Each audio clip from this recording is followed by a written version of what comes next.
Então, hoje, às 10h30, nós vamos ter o início da primavera. A primavera pode ser, hoje, aí, ó, vai ter um evento, vamos dizer assim, né, da comunidade dos astrônomos. Tá, meu filho, vai. Da comunidade dos astrônomos, que vai transmitir, né, via satélite, inclusive, né, com imagens de satélite do hemisfério, mostrando o hemisfério sul, mostrando a linha do Equador, perdão, porque muitos satélites giram em órbita equatorial, né? Então eles orbitam aí equatorialmente, tá? Então hoje nós vamos ter a chegada da primavera sendo transmitida pelos planetários num evento online, né? Então vai ser uma boa oportunidade para ver ao vivo como que é essa história dos raios solares incidindo perpendicularmente sobre o Equador, né? Então, ó, uma ação virtual em todo o hemisfério sul às 10h31 da terça-feira. Um ponto da órbita do nosso planeta marca o início da estação do ano, né? A primavera começa, na verdade, às 10 da terça. Hoje, né, começa o evento. Às 10h31 é o momento exato do equinócio, né? Então, estar em um planetário é como estar numa janela para o céu, que é uma coisa de louco, né? Então, como as pessoas não podem ir ao planetário por conta do coronavírus, os planetários estão indo até as pessoas, né? Dessa maneira, nós vamos ter a transmissão. Então, se vocês puderem, né, vai ser transmitido aí aqui, né? A sessão começa às 10 horas e pode ser acessada gratuitamente neste link. O link é Associação Brasileira de Planetários. Associação Brasileira de Planetários. Então, neste link que eu vou colocar aqui, vocês poderão acompanhar aí o início da primavera às 10h31. Quem quiser copiar o link aí, deixar ele guardadinho, né? Faça isso, tá? Então, é uma chance única aí de acompanhar o início da primavera. Eu vou acompanhar, eu estarei numa sala aí às 10h31 e vou acompanhar o início da primavera. Bom, isso posto, né, primavera é um período em que chove mais, né, aumenta a umidade aqui no hemisfério sul e também aumenta a temperatura. Por enquanto só aumentou a umidade, né, a temperatura despencou. Mas tudo bem. E é um período bacana, né, porque diminuem aí os contágios por coronavírus e tal. Vocês vão ver só como esses contágios vão diminuir significativamente agora a partir da primavera. Porque nós pegamos o coronavírus na época aqui no Brasil, né, na época do outono e do inverno, né? E agora nós vamos para o primavera e verão. Ao contrário do hemisfério norte. Ao contrário dos países do hemisfério norte, que tiveram coronavírus na época do outono. Não. E agora estão no verão, né? E vão passar para o outono outono e inverno. Então, lá no hemisfério norte, as pessoas vão começar a ficar mais fechadas em casa e tal, e aí nós vamos ter um aumento lá novamente dos casos de coronavírus, que já está acontecendo, né? A segunda onda lá já está acontecendo. E o número de casos já está aumentando, eles já estão pensando em lockdown novamente na França, na Espanha. Então vamos ver aí o que vai acontecer. Nós, brasileiros, abençoados por Deus, vamos entrar em primavera e verão, em que o contágio diminui, né? Então acho que nós vamos conseguir, além do que a vacina deve entrar logo logo, né? Outubro, novembro. Eu acho que já vai ter vacina, né? E uma dessas aí, nem que seja a vacina russa, né? Eles testaram ela em urso polar, né? Então funciona bem. E aí então nós vamos nos livrar, se Deus quiser, dessa praga e vamos poder voltar às nossas atividades. Bom, isso posto, vamos para a nossa aulinha de hoje, que é uma aula que trata de uma questão importante, que são as tensões globais, terceira aula de tensões globais, né?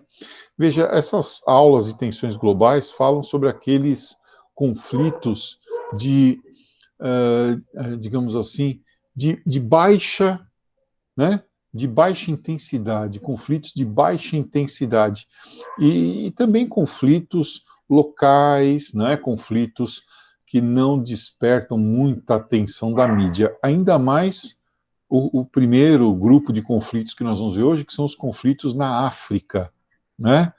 A África vem passando por conflitos desde sempre, né? E esses conflitos foram, digamos assim, piorados, né? Se tornaram mais agudos, mais dramáticos a partir da colonização do século XIX, a colonização do imperialismo, do neocolonialismo, porque o colonialismo português, holandês, espanhol, do século XVI, XVII, XV, ele ficava limitado a determinados pontos estratégicos da costa africana, aonde esses povos europeus formavam lá suas feitorias, né?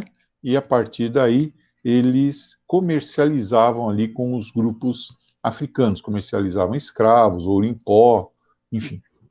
Depois, no século XIX, nós tivemos um novo tipo de colonização, né? O neocolonialismo, ou imperialismo, em que todo o território passou a ser alvo das nações europeias. Aí formaram-se aqueles grandes impérios, né? Acho que até pus um mapa aqui dessas regiões, deixa eu ver aqui. Aqui, ó, os grandes impérios imperialistas, né, as grandes áreas imperialistas, ó, tudo isso aqui pertencente à França, ó, até Madagascar aqui também, né? Essas outras áreas aqui mais clarinhas, ó, tudo pertencendo à Inglaterra, Portugal, Bélgica, Alemanha, né? Então, houve uma divisão da África na Conferência de Berlim, né? A famosa Partilha da África, né? A Partilha da África. E daí? E daí que povos que eram inimigos passaram a viver no mesmo território. E povos aliados, ou um mesmo povo, foi distribuído em diferentes territórios. Então, essas fronteiras riscadas numa mesa, sem levar em consideração as pessoas que vivem, né, naquelas regiões, a cultura, o passado histórico delas, são as chamadas fronteiras artificiais. Então, um dos grandes problemas é esse aqui, ó, as fronteiras artificiais, né? Se você fosse considerar os povos em termos culturais, ó, o mapa da África seria esse aqui, ó, né? O mapa africano seria esse, considerando as culturas tribais, né? As divisões étnicas, etc. Agora, esse aqui foi o mapa que os colonizadores fizeram. Olha quantas linhas retas aqui, né? Claramente traçadas numa sala, né? Com pessoas ali que desconheciam completamente o que acontecia, tá? Então, essas são as famosas fronteiras artificiais, um dos grandes problemas, porque quando um grupo étnico chega ao poder, a primeira coisa que ele faz é massacrar o outro grupo étnico, né? E o outro grupo étnico reage, tá? Então, a ideia de um Estado nacional aqui na África, onde sempre houve a vida, vamos dizer assim, tribal, é extremamente estranha, né? Estranha ao continente. É uma ideia, vamos dizer assim, europeia, né? A ideia do Estado nacional, a ideia do país e não da nação, né? Da tribo, das relações de parentesco. Bem, então o primeiro problema são as fronteiras artificiais. A segunda grande questão é que a África sofre, desde o período colonial, isso já colonial mesmo, não neocolonial, né, mas colonial, a África sofre com o escravismo, né? Então, ninguém passa por um despovoamento como a África passou, uma desorganização das suas estruturas econômicas, né, um despovoamento incólume, tá? Então, são milhões e milhões e milhões de africanos deslocados para trabalhar em outros continentes, principalmente aqui na América, né? Isso aí provoca uma redução do contingente populacional que prejudica a economia em termos de produção, em termos de consumo, em termos de capacitação, tá? E não dá para escapar disso, né? Porque você tem menos gente para plantar, você tem menos gente para consumir o que foi plantado, e aí começam a aparecer problemas como fome, a fome traz doenças. Outro problema é quando a África se descolonizou, né? Descolonizou, tá? Quando ela passou pelo seu processo de independência. Olha, só que um problema, pessoal, se soma ao outro. Então, dentro das fronteiras artificiais, em áreas despovoadas pelo escravismo, quando houve a descolonização, nós tivemos a importação de modelos políticos europeus, tá? Então, na África, que é um continente de organização tribal, né, digamos assim, onde há aquela ideia básica das relações de parentesco ampliadas, o cunhadismo, que mais? O consenso tribal, né, o conselho dos anciãos, que decide o que vai acontecer a partir da experiência, enfim, tudo isso, né, teve que ser meio que apagado quando vieram os modelos chamados de modelos modernos, né, modelos contemporâneos de administração trazidos da Europa pela própria elite africana que estudou na Europa, estudou nos países colonizadores para fazer a independência. Então, nós temos. Deixa eu levantar essa cadeira. Então, nós temos esse problema, né? Alguns países africanos adotaram simplesmente monarquias absolutistas.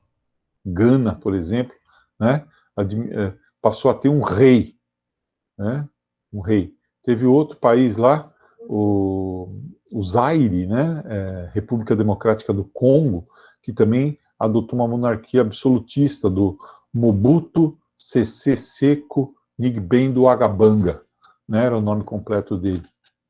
É mais ou menos o guerreiro todo-poderoso que de vitória em vitória vai deixando um rastro de fogo atrás de si. Mais ou menos isso, né? Alguns outros países, como Angola, Moçambique, Guiné-Bissau, mesmo a Etiópia, adotaram um socialismo de origem marxista, né? Olha lá, marxismo no meio tribal. Marx iria ficar apavorado com isso, né? Então você pula diretamente do sistema tribal para o sistema socialista marxista. Não é à toa que foi um desastre, né? Não é à toa que foi um desastre. Tudo isso revestido e num contexto de Guerra Fria, né? De guerra civil, tá? A ideia de que quando uma maioria decide, todos devem acatar isso para os africanos não faz muito sentido, né? Porque eles estavam habituados, antes dessa ideia de um parlamentarismo de maioria, em que a maioria consegue levar tudo, vamos dizer assim, eles estavam habituados ao consenso tribal, em que um lado recua, o outro lado também recua, chegam a uma síntese né, uma solução sob a forma de síntese através da dialética, né, através do diálogo entre os opostos. Então, tudo isso vai contribuir para que a África fique meio parada, meio, sabe, politicamente sem poder agir. Por outro lado, tem também uma crise econômica interminável, né? A economia tribal, ela não visa a produção de excedentes. A economia tribal visa abastecer a ela mesma apenas, tá vendo? E daí, professor? E daí que se você não gera excedentes, você não faz comércio. E se você não gera excedentes, qualquer probleminha ou problemão vai fazer com que haja uma quebra de safra, por exemplo, e ocorra um ciclo de fome, né? Você não desenvolve um dos motores mais importantes para o ser humano, que é a ambição, né? A economia autárquica não desenvolve essa ambição, esse desejo de produzir mais. Você produz ali no limite da sobrevivência. Obviamente, num sistema como esse, você não pode querer força de trabalho qualificada, né? Não vamos nem falar em pesquisa científica, né? Vamos falar aqui em gente que sabe ligar uma máquina, que foi ensinada a operar uma máquina mais complexa, máquina agrícola ou qualquer outro tipo, né? Operar com tecnologia, tá? E quando tem algum tipo de tecnologia em setores muito específicos, essa tecnologia vem do exterior, tá? Não é produzida na própria África, que vai se tornar uma grande exportadora de commodities, né? Veja, a gente fala a África, né? A gente nem considera lá os muitos países africanos, né? Com suas particularidades, como se fosse uma coisa só. Então, exportadores de minério de ferro, ouro, diamante, petróleo, urânio, né? Riquezas minerais, também riquezas vegetais, amendoim, cacau, enfim, algodão, tá? A África torna-se uma grande exportadora de commodities que, como nós brasileiros sabemos, não tem muito valor agregado, né? Não tem um grande valor aí. Você precisa exportar muito para poder depois importar tecnologia. Finalmente, a dificuldade em integrar o espaço econômico africano por conta dos diversos acidentes geográficos, né?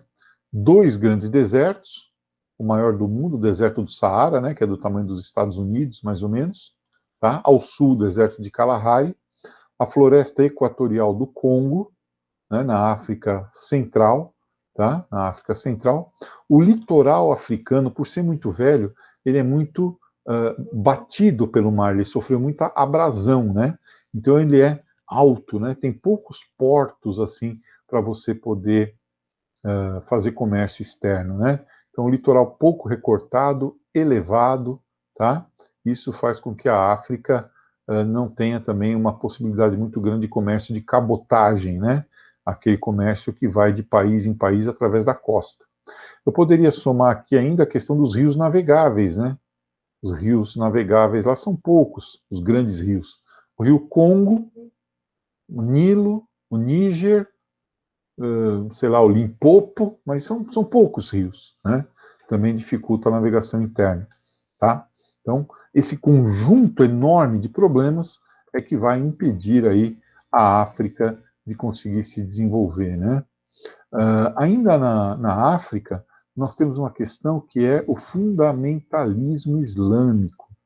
Então, você pega tudo isso aí que você juntou e põe o fundamentalismo islâmico, tá? O Islã, né, que sai aqui, vocês se lembram, da maré árabe, né, a partir da expansão com Maomé, vai chegar, e dos califas piedosos e tal, vai chegar até aqui na África do Norte, né, também chamada de Maghreb, tá? Então, Argélia, Tunísia, que é Tunísia, né, Marrocos, Saara Ocidental, Egito, Líbia, tudo isso aqui é território, tudo isso aqui é território muçulmano. Só que os muçulmanos têm aquela história do missionarismo, então eles começam a empurrar a cultura islâmica e a religião islâmica em direção a esses outros povos aqui, ó, né? Que são povos que tinham outros tipos de crença, mesmo que fossem crenças não cristãs, né? O que nós chamamos de povos animistas, né? Que acreditam nas forças da natureza como elemento aí para garantir a vida espiritual, né? Então, a partir do norte da África e do Oriente Médio, nós temos a exportação do fundamentalismo islâmico através de grupos como a Al-Qaeda, né? Aqui no Oriente Médio, o fundamentalismo islâmico, né? Na Síria, aproveitando o vazio de poder da Síria e do Iraque, temos a criação do Daesh, né? Ou Estado Islâmico, né? O ISIS, tá? Então, há um problema muito sério aqui, que é o sequestro de moças para se casar com guerrilheiros, né? Tudo isso acontece aqui também na África, tá?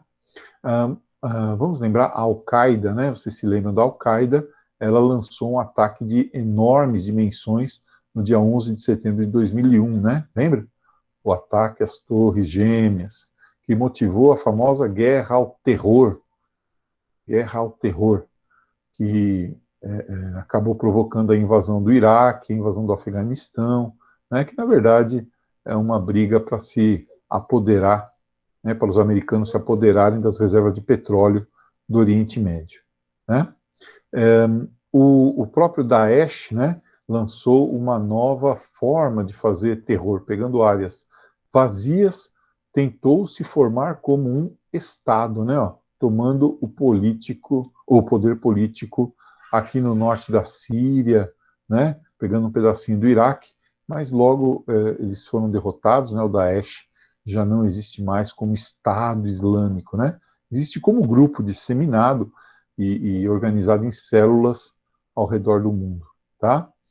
Eles queriam impor um califado, que é um governo fundamentado na Sharia, né, que são as leis baseadas apenas no Alcorão, que é a Bíblia lá dos islâmicos, né, dos muçulmanos. Então, leis baseadas apenas no Alcorão, certo?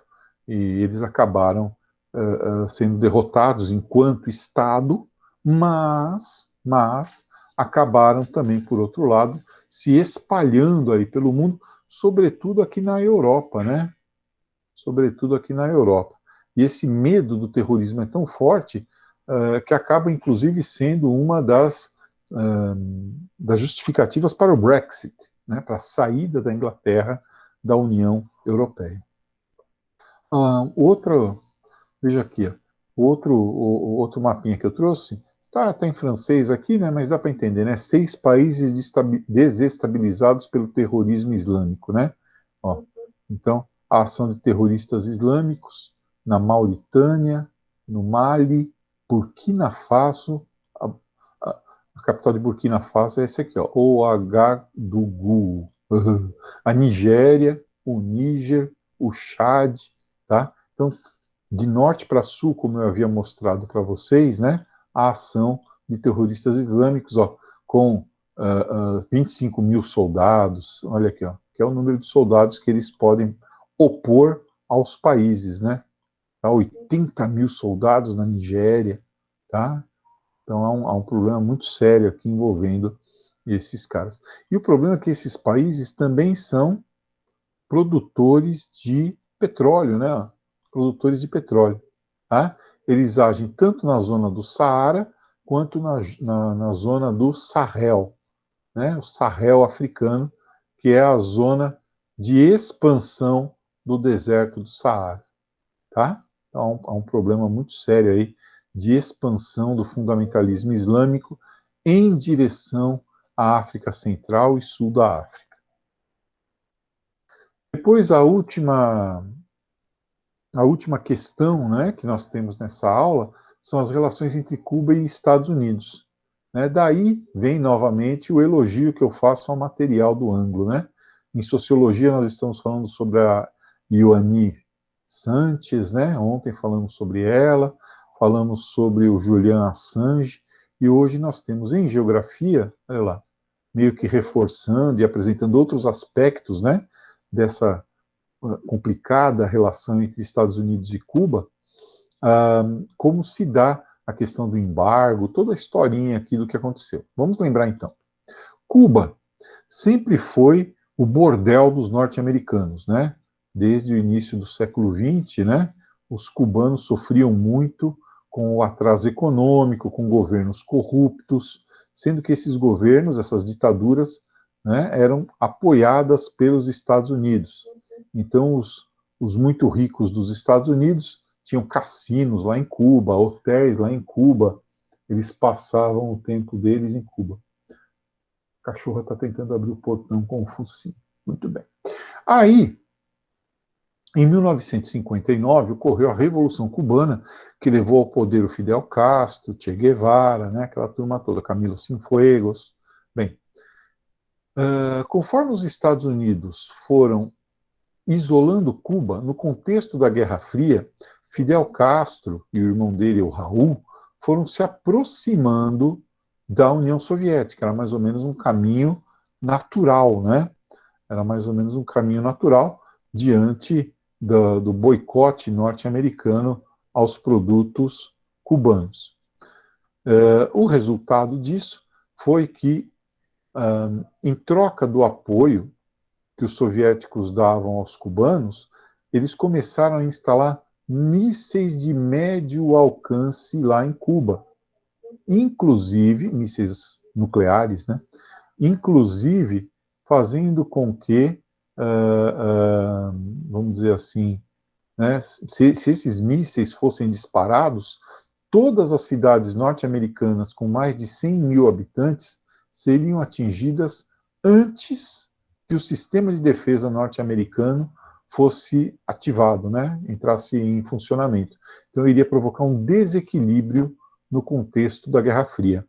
O famoso relógio do fim do mundo, né, chegou a 2 minutos para meia-noite, 2 minutes to midnight, né, como diz a música do Iron Maiden, né, quanto mais perto da meia-noite, mais tensas as relações, mais perto do fim do mundo.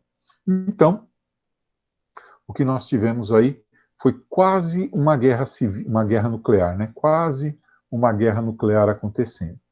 Bom, os soviéticos recuaram, o mundo respirou aliviado, né? Eles retiraram seus mísseis daqui, os americanos retiraram seus mísseis da Turquia, voltou-se ao equilíbrio do terror típico da Guerra Fria que nós ainda vamos estudar. Em compensação, Cuba estreitou laços com a União Soviética e os Estados Unidos endureceram ainda mais o seu boicote, que se transformou num embargo, que é o seguinte: o país que negociar com Cuba, não negocia com os Estados Unidos. Era assim que funcionava.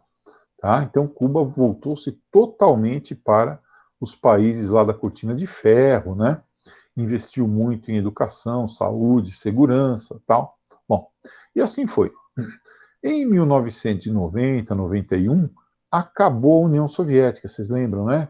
Depois das reformas de Mikhail Gorbachev, depois da perestroika, depois da glasnost, acabou a União Soviética, acabou a Guerra Fria, e aí Cuba ficou sem a sua madrinha, né? Sem a proteção da União Soviética.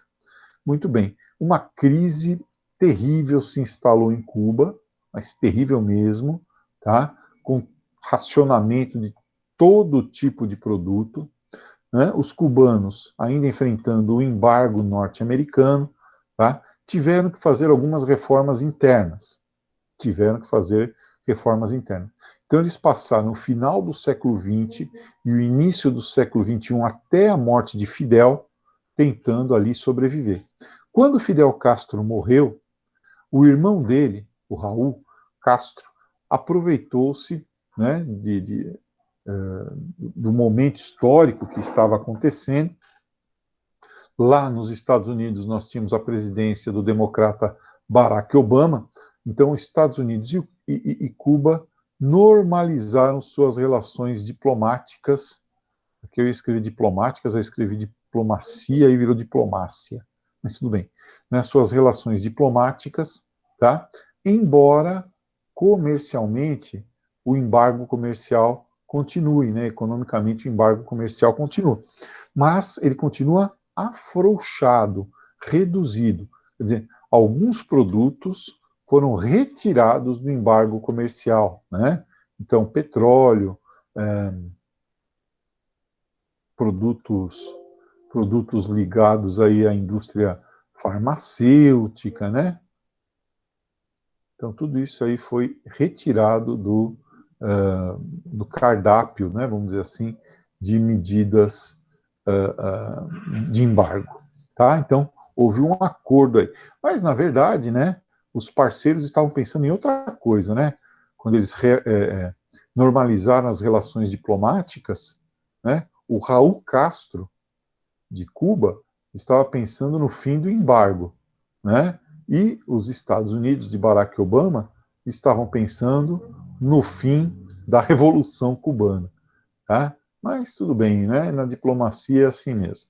Tanto um quanto o outro não foram atendidos, né? Então, por que Cuba é tão importante, né? Observem aqui, ó. Cuba está aqui, ó. Olha aqui, né? Olha aqui. E aqui já estão os Estados Unidos, no Estreito da Flórida. Aqui, assim, ó, já fica Key West, que é um banco de coral que pertence aos Estados Unidos. Então, Cuba está muito perto. Cuba controla também, controla não, né? Cuba está de frente aqui para o Canal do Panamá, que é um canal transoceânico importantíssimo para o comércio americano. Vamos lembrar que boa parte do petróleo americano sai aqui do Golfo do México, e os americanos também querem o petróleo que sai da Venezuela, o petróleo que é refinado em Trinidad e Tobago, né? Então, Cuba fica numa posição geoestratégica que pode atrapalhar os Estados Unidos, né? Daí a importância de Cuba, tá? Bem, vamos prosseguindo aqui, ó. Então, embora pareça que eles estejam aí fazendo um acordo, eles continuam, na verdade, caminhando em vias distintas, né? Não há, por parte dos Estados Unidos, o interesse de reduzir o embargo e facilitar as coisas para o Raul Castro, e não há interesse de Raul Castro abrir mão do poder que o Partido Comunista Cubano tem lá, né? Olha aí, essa foto é extremamente significativa, né? Esse aqui é o Ministério da Educação de Cuba, tá? Que tem o Che Guevara aqui, esse prédio especificamente é do Ministério da Educação, e aqui o Barack Obama, né? Cantando aí, provavelmente o hino dos Estados Unidos, sob o olhar atento de Che Guevara. Bem, então, esse é o conjunto de tensões que aparece aí na aula número 26, né, do caderno 7, tá? Pessoal, é isso, ó. Então, nosso próximo encontro agora, amanhã, nós vamos tratar da Guerra Fria já, né, o primeiro assunto do caderno 8, a Guerra Fria. Na semana que vem, segunda-feira, prova de Filosofia e Sociologia, na terça, prova de Geografia e na quarta, prova de História, tá bom? Então, até amanhã. Quem tiver dúvidas, manda para mim por WhatsApp que eu respondo. Não deixe de acompanhar o Equinócio. Tchau, tchau.